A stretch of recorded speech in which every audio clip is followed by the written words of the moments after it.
Two masses, 250 gram and 100 gram, are hanging at positions 65 centimeter and 80 centimeter respectively on a uniform meter rod pivoted at 50 centimeter mark as shown.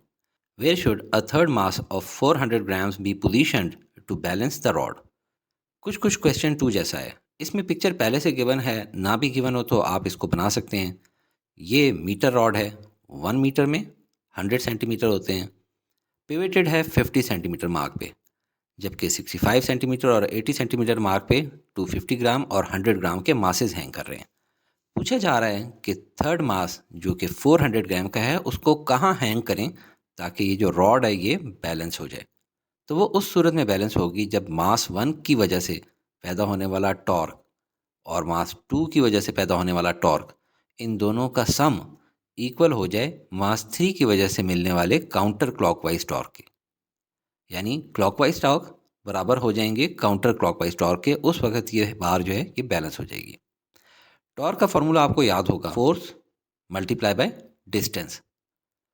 Force तो सबके मास से मिल जाएगी, पर distance देख लें।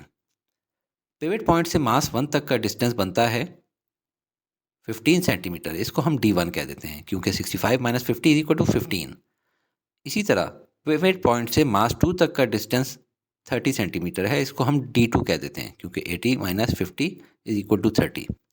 और pivot point से उस पॉइंट पे जहाँ मास 3 लटकाना है, ये डिस्टेंस हमें नहीं मालूम, हमें मालूम करना है, तो हम इसको D3 कह देते हैं। अब डेटा नोट करते हैं और सब कुछ ग्राम्स और सेंटीमीटर में गिवन है। तो क्या हम इसको SI यूनिट की स्टैंडर्ड फॉर्म केजी और मीटर में चेंज करें?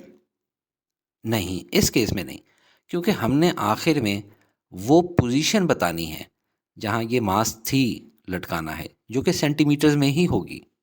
मीटर रॉड है, मीटर रॉड पे सारी चीज़ें सेंटीमीटर्स में लगी हुई हैं, लिहाजा हमने जब बताना आंसर सेंटीमीटर में है तो खामखा पहले मीटर में चेंज करें और ग्राम्स को केजी में चेंज करें, बाद में दोबारा ग्राम्स और सेंटीमीटर में लाएं तो वो ज़्यादा मुश्किल हो जाएगा। मास 1 M1 गिवन है 250 ग्राम, मास 2 M2 गिवन है 100 ग्राम, मास 3 M3 है 400 ग्राम, डिस्टेंस D1 है 65 माइनस 50 यानी 15 सेंटीमीटर, डिस्टेंस D2 है 80 minus 50 is equal to 30 centimetre और डिस्टेंस D3 फाइंड करना है। अब सोल्यूशन की तरफ आएँ। देखें, काउंटर क्लॉकवाइज टॉर्क इक्वल होंगे क्लॉकवाइज टॉर्क के। तो काउंटर क्लॉकवाइज टॉर्क हमारे पास क्या चीज़ है? Wait of mass 3 multiply by distance 3। इसी तरह राइट साइड पे जो क्लॉकवाइज टॉर्क्स हैं उसमें weight of mass 1 multiply by distance 1 plus weight of mass 2 multiply by distance 2।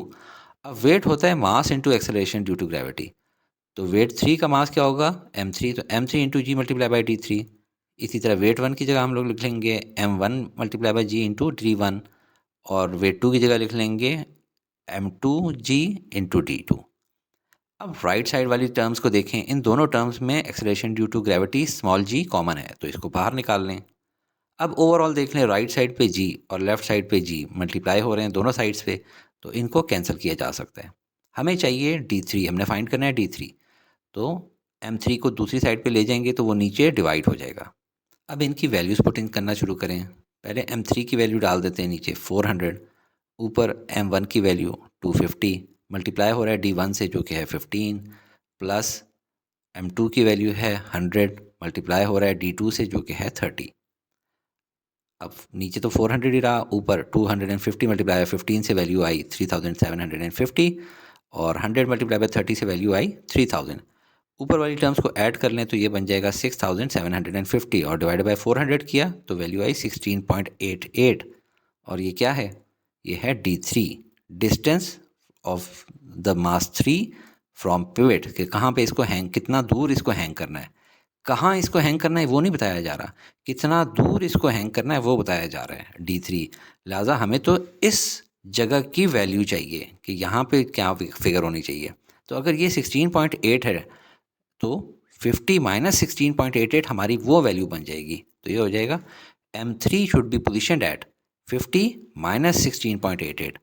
इससे वैल्यू आई 33.12 यूनिट सेंटीमीटर। तो ये हमारा आंसर है।